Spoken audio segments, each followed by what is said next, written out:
في انسحاب الزمالك من السوبر.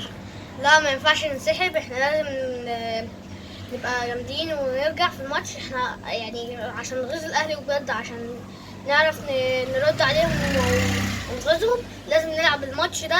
فالزمالك عنده فرصة اللي هو يرجع. يا رب يا رب يا رب بجد يرجع، لان احنا عايزين نخسرهم، لان احنا عايزين ننتقم من الماتش الاخير وهم خسرونا. يا رب يا رب الزمالك يرجع، يعني نتمنى جدا جدا جدا الزمالك يرجع، عشان احنا الماتش ده ان شاء الله لو رجع هنخسرهم باذن الله. هيبقى اقوى رد على اللي بيعمله اتحاد الكوره بالظبط ان احنا نكسب السوبر. بالظبط.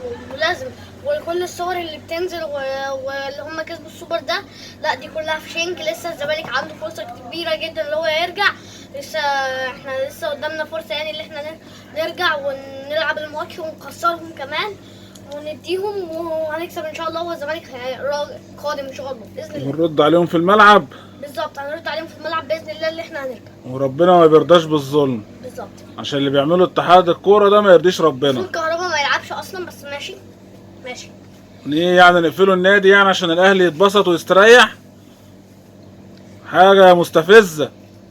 ماشي يا عم ياسر، قادم للزمالك ان شاء الله.